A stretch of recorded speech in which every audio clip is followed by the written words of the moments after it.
succès, hein, pas dire que ça ne fonctionne pas, mais on va en tenir compte. Et sur le projet qu'on est en train de mener actuellement sur les communs, on essaie de déplacer le curseur, en fait, pour donner une nouvelle dimension à la valeur et redéfinir la valeur de ce qu'on fait. Et ne pas la cantonner simplement à la question du prix, à la question de la quantité, etc., qui sont importantes. La question du prix est importante, la question de la qualité est fondamentale, mais on essaie d'ajouter en plus la dimension développement durable. Et c'est-à-dire que dans le prix perçu des acheteurs, il faut que l'acheteur, et bien en bout de chaîne, son client et son consommateur, arrive à percevoir le fait qu'il n'achète pas simplement la qualité, qui est très bonne, mais qui est parfois pour le consommateur un peu difficile à juger, parce que les gens ne sont pas experts, mais ils vont acheter quoi? Ils vont acheter la manière dont on le fait. C'est pas simplement le faire, mais la manière dont on le fait. Dans l'agroforesterie, le fait qu'on respecte l'environnement, etc. On est en train de développer un projet justement pour mettre en relation directe les consommateurs finaux et nos agriculteurs. C'est-à-dire que ces gens-là puissent être en tandem ensemble. Je simplifie un peu, mais on dit en gros que quand on cultive, on ne coupe pas d'arbres, on fait attention à notre environnement et de l'autre côté, on arrive à engager les consommateurs occidentaux sur ce sujet-là. Ce qui permet d'avoir un argument de poids quand on va aller pouvoir vendre notre vanille et notre bidon, parce qu'on va dire, voilà, n'achetez pas que sa qualité, vous achetez la manière dont c'est fait et qu'on peut prouver en plus. Donc on essaie de mettre ça un peu, de dire de manière un peu empirique, de faire percevoir notre territoire comme un laboratoire de développement durable vis-à-vis de ces grands groupes-là. Donc ils commencent à nous suivre. Commence à suivre le mouvement. Il y a pas mal de choses qui se font aussi, avec des entreprises actives, avec d'autres acteurs, Chanel, etc. Et c'est une bonne chose qu'on aille dans ce sens-là. Il faut qu'on arrive vraiment à redéfinir la valeur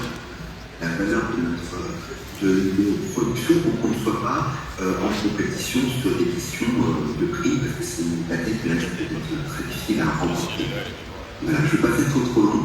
Je ne vous vois pas parce que je n'ai pas le retour sale. Si ça va continuer ou pas. Voilà, Omar. Allô? Ok. Oui. Donc, M. Amine a fini son intervention. Donc, pour résumer, avant de vous passer la parole si vous avez des questions, donc, à travers toutes les interventions ici, nous avons appris beaucoup de financement vert et de l'économie durable. Donc, dans tous les discours que nous avons entendus, on a entendu parler d'investissement au sein de l'entreprise pour le financement vert. Nous avons entendu parler aussi de réglementation, donc du cadre légal, pour justement aboutir au financement vert. Donc il ne suffit pas de dire que nous souhaitons un financement vert, mais on a besoin aussi d'encadrement juridique.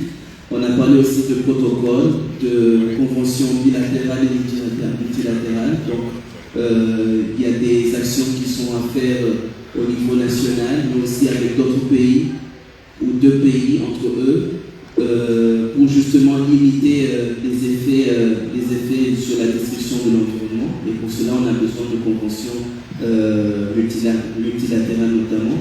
On nous a parlé aussi de différentes propositions de fonds liés au financement vert, notamment proposés au niveau de l'IFAO, et qui nécessitent aussi différentes procédures selon le fonds que nous souhaitons obtenir.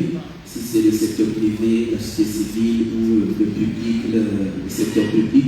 Donc selon le fonds que nous souhaitons, il y a des procédures à suivre par rapport à ça. On nous a aussi, la société civile qui nous sensibilise aussi à plusieurs actions aussi à faire, de savoir se poser des questions. Maintenant il y a des financements, mais que pourrons-nous faire à travers ces financements? Quelle action on peut faire? Quelle réflexion on peut mener par rapport à ça? Donc il y a des actions immédiates, j'insiste là-dessus par rapport à ce qu'il a dit, à prendre, ne pas attendre pas trop réfléchir, il y a des actions tout de suite à prendre pour justement limiter les effets de l'environnement. Donc il y a des actions de financement qui sont disponibles par rapport à ça. Donc ils mobilisent les acteurs à aller dans ce sens-là. Et enfin, on a aussi la société For Your Impact qui j'ai retenu le fait qu'ils disent la manière pour justement vendre le produit. Donc ils vendent un produit par sa durabilité. C'est un produit, ils vendent la manière dont le produit a été fait. Donc produit fabriqué à travers des actions vertes. Donc, et pour cela, il y a aussi besoin de mettre en place un laboratoire pour aboutir à cela. Donc, en résumé, ce sont les échanges qui ont été faits tout à l'heure. Donc, est-ce que vous avez des questions par rapport à tout ce qui a été dit? Est-ce que vous avez besoin d'éclaircissement? Qui souhaite poser des questions, qui souhaite avoir plus d'éclaircissement? Alors, on va prendre 5 questions pour un début. On a un premier, monsieur, c'est monsieur Hoffman, un deuxième. Oui, monsieur. Monsieur Nassur, ok, monsieur Hoffman, monsieur Nassur. Une femme peut-être? Non? Donc on va commencer avec ces deux messieurs, monsieur Hoffman. Est-ce qu'il y a un micro là-bas ou bien on passe? Monsieur Hoffman et puis monsieur Nassur.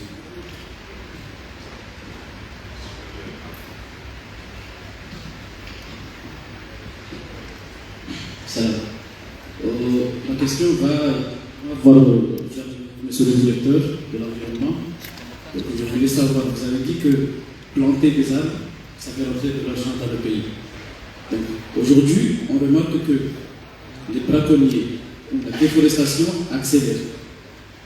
On assiste aujourd'hui à des routes qui vont vers le Kartala. Donc, beaucoup de villages ont construit des routes vers le Kartala. Donc, ce qui accélère la déforestation.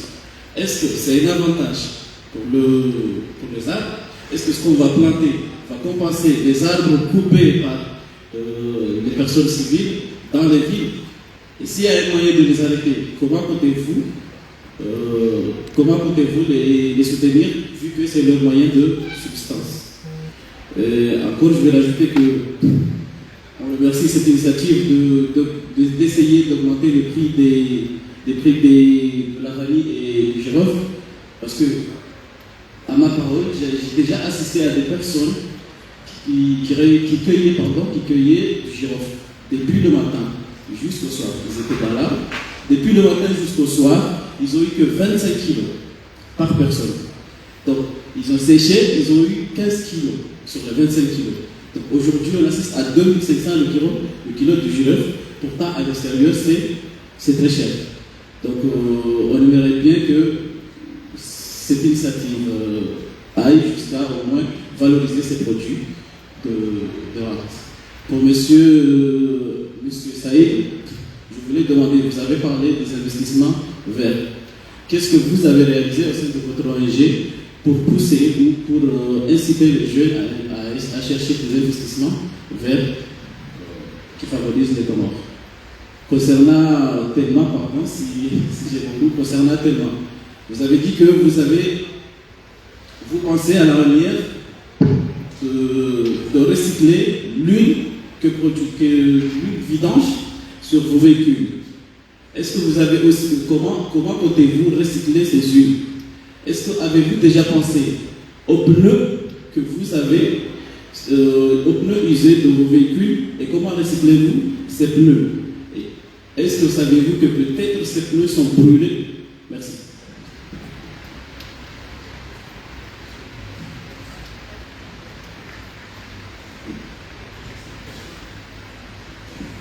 Salam alaikum. Le représentant de l'Alliance a introduit un sujet pertinent que je trouve, c'est l'implication des communes dans la protection de l'environnement. Je souhaiterais savoir si la direction ou bien la FAO ont des programmes destinés aux communes ou bien ont des stratégies d'implication des communes pour la protection de l'environnement. Et aussi, est-ce que je répète la question? Alors, je disais que le représentant de Benamis a introduit un sujet pertinent sur l'implication des communes. Et je souhaiterais savoir si la direction ou la FAO ont des programmes destinés aux communes pour qu'ils soient des acteurs dans la protection de l'environnement.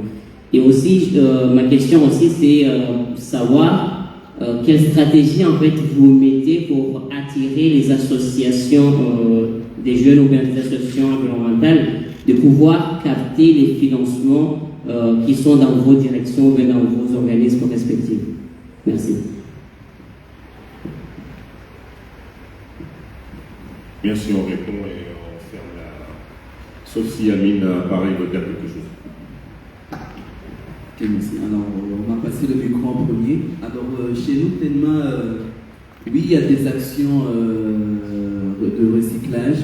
Donc, par exemple, les huiles, quand tout à l'heure, j'ai donné l'exemple pour les huiles qui sont les huiles de vidange, par exemple, les huiles ne sont pas versées sur terre. Donc, elles sont placées dans des tonneaux, puis ensuite elles sont recyclées de manière à les traiter, c'est-à-dire on les garde, on les conserve, ensuite il y a souvent on retrouve des repreneurs et des sociétés qui reprennent ce genre d'huile pour les recycler ou les utiliser.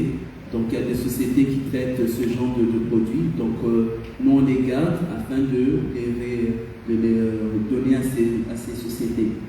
C'est pareil pour les pneus. Les pneus aujourd'hui, on voit aussi à Badabi, si vous connaissez son exemple, il y a des actions qu'il fait, donc il prend les pneus pour faire des meubles et autres. Donc il y a des actions où on peut veiller à ce que ces genres de matières sont partis dans des actions de recyclage et ne pas les jeter dans la nature.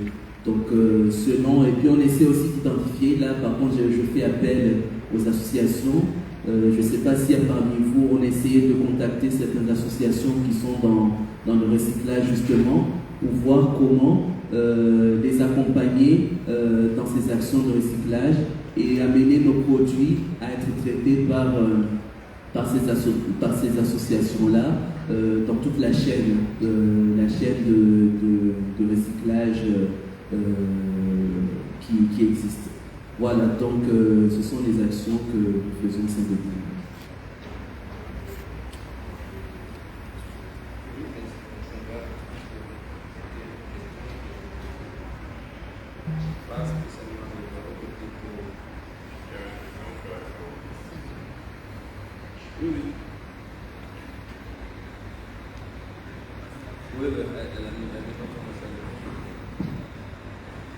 Ok, merci pour la question.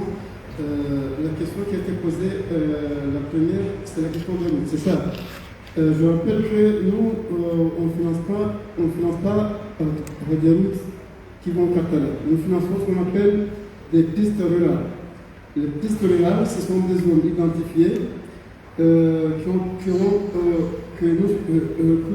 nous savons que ces pistes ont un développement potentiel sur l'agriculture, notamment la zone de Dibani.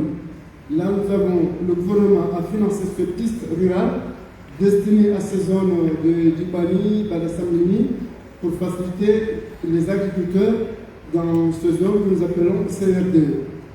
Autre, la piste allant de Vouni jusqu'au Katala, cette piste, c'est une piste plus ou moins rurale parce qu'on a voulu faciliter le nombre de touristes qui viennent dans le pays et qui ont envie de visiter le Katala, que nous savons que c'est un parc national touristique et qui est connu, que la communauté internationale a besoin de le convoiter.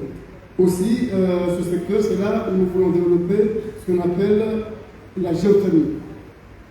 Les autres pistes, ce ne sont pas des pistes financées par le gouvernement, mais ce sont des pistes faites par ces villageois eux-mêmes illégalement, parce que ces pistes-là mériteraient des études d'impact environnemental et social.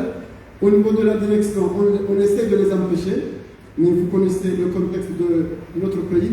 C'est difficile que le gouvernement, police et gendarmerie entre en confrontation avec une ville ou 5 villages par exemple. Mais nous estimons que c'est la raison pour laquelle nous encourageons toujours le reboisement. Il y a des campagnes de reboisement qui se font. Le gouvernement finance ces campagnes à travers les mairies, les ONG. On mobilise la plupart du temps la gendarmerie, la police nationale et toutes les sécurités, pour même le président de la République. Il a plusieurs fois participé à ce reboisement pour encourager la population. Ce que je viens de vous expliquer, c'est une opportunité à saisir. Vous, comme nous, toute la population, pour ne pas attendre que ce marché entre vraiment en vigueur, parce que vous savez le temps de planter un arbre, la laisser quand même grandir, pour l'exploiter sur le marché carbone. Maintenant, il est temps de prendre cette opportunité pour anticiper ces avantages auxquels bientôt, ça ne va pas prendre beaucoup de temps, ça sera réparti dans toute l'Afrique continentale qui égorge des milliers et des millions de forêts. Mais nous, gouvernement, on n'encourage pas ça. Il y a des pistes identifiées, des études ont été faites et nous les avons prouvées et donné des autorisations d'études d'impact environnemental. Et s'il y a des problèmes, on les corrige. Parce que l'étude d'impact en tant que telle, lui, il n'empêche pas de faire, mais il corrige les erreurs. Donc, ce que nous pouvons vous dire, c'est de nous accompagner pour que ces reboisements réussissent. Autre question, c'était l'appui aux communes. Nous, malheureusement, parce que ces financements, ça c'est depuis des années, on les finance mais à travers des ONG. À chaque année, ou à chaque deuxième année, il y a des appels à candidature au bénéfice de toutes les ONG. Maintenant, on va commencer à associer les mairies et préfectures, mais toujours par des petites compétitions. Parce que nous ne pouvons pas donner de l'argent comme ça sans compétition. Donc, il y a des compétitions faciles, il y a des enveloppes moyennes, plus petites et plus grandes. Ça dépend de la capacité de ces ONG, mais toutefois, nous commençons par des formations. On forme ces ONG, comment postuler, comment rédiger un projet, comment faire ceci, et plusieurs ONG bénéficient. Mais prendre de l'argent en enveloppe comme ça, aller à la mairie, non, ça, nous ne pouvons pas le faire parce que nous travaillons avec des partenaires et des conventions internationales. Nous sommes obligés de les respecter. Et voilà, je crois que ce sont les questions qu'elle m'a posées.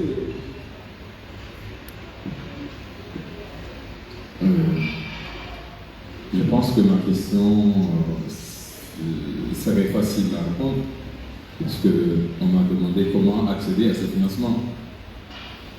Nous souhaitons, d'ici la fin de cette année, donc 2 mois plus tôt, la 4e semaine, lancer des formations sur les possibilités, mais ce sont des formations dédiées aux associations.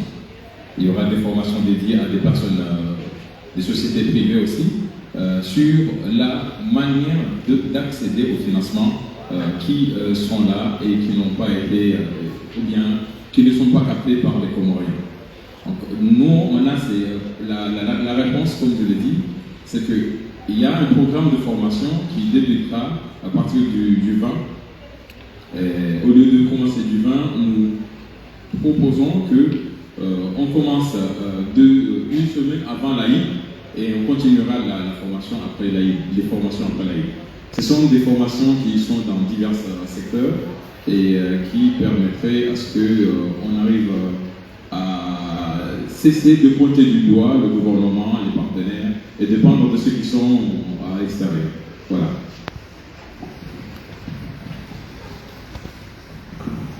Alors, merci beaucoup. Je ne m'entends pas forcément très bien chez toi, mais entendez bien. Et puis, on va poursuivre et travailler toujours avec les pays, les Cécilia, les entreprises locales. Où j'aurai le plaisir de notamment être là en juillet prochain. J'espère que je rencontrerai aussi les producteurs de Girofle et d'autres. L'essence, c'est qu'on va pouvoir passer autour de la table et travailler de manière très pragmatique sur le premier vente, en fait, tout simplement, aller chercher nos prospects et simplement actionner la vente de nos produits. Voilà, c'est ce que j'espère faire avec vous de manière très opérationnelle. Merci. Je pense qu'il y a une question qui est posée à la FAO. Si j'ai bien entendu, c'était que est-ce que la FAO accompagne les communes, c'est ça? Ok. Alors, moi je dirais que oui, mais comme le directeur l'a dit, on fait des appuis institutionnels, managériaux de ces structures parce que nous venons tout récemment de faire l'évaluation du système alimentaire au Comores qui a pris en compte les dimensions territoriales. Donc on a vu que les communes ont vraiment une grande responsabilité de la mise en œuvre. Donc cette fois, on veut développer des projets avec ces communes, notamment dans le cadre de ce qu'on appelle le micro-jardin, l'éco-jardin urbain. Ça c'est vraiment, on a déjà une action avec la mairie. Je dois aller voir pour lancer cette activité. Donc, deuxième point, c'est est-ce que nous appuyons les associations, c'est ça aussi? Comment attirer les associations?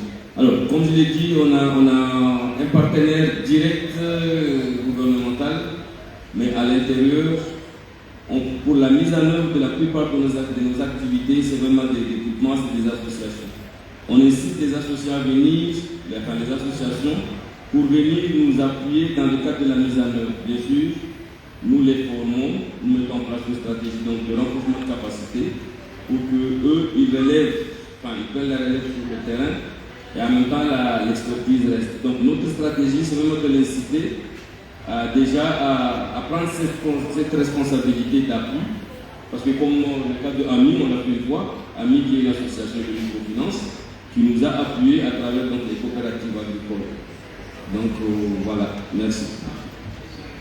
Merci beaucoup. Merci Amine à Paris. Je pense que ça aurait été bien qu'on présente mieux Amine dans ce panel, surtout pour les jeunes qui sont ici. Il y a plein de jeunes dans la salle. Amine est une référence internationale, une fierté nationale, et qui est un modèle d'inspiration. Ça aurait été bien de le présenter. Il est fondateur, créateur de plusieurs entreprises, notamment des startups reconnues à l'échelle internationale. Ça aurait été bien de le présenter. Merci Amine. Merci à vous tous d'être venus. Je pense que demain il faut venir, puisqu'il n'y a que des jeunes. Demain il y a quelque chose de très très important le matin sur la jeunesse, sur l'emploi, avec l'Union européenne comme partenaire. Ça serait bien de voir autant de jeunes dans ce panel. Merci à tous. Donc on arrive à la fin de ces travaux. C'était très très long, mais c'était aussi assez riche. On a parlé de plein de choses, on a parlé de tourisme, on a parlé d'infrastructure, et à la fin on a parlé de financement vert. J'espère que ça vous a appris quelque chose, et je vous invite à revenir demain matin pour un événement tout aussi important. Merci à tous, merci aux panélistes, et merci à l'assistance, merci à Amine, à Paris, et au revoir.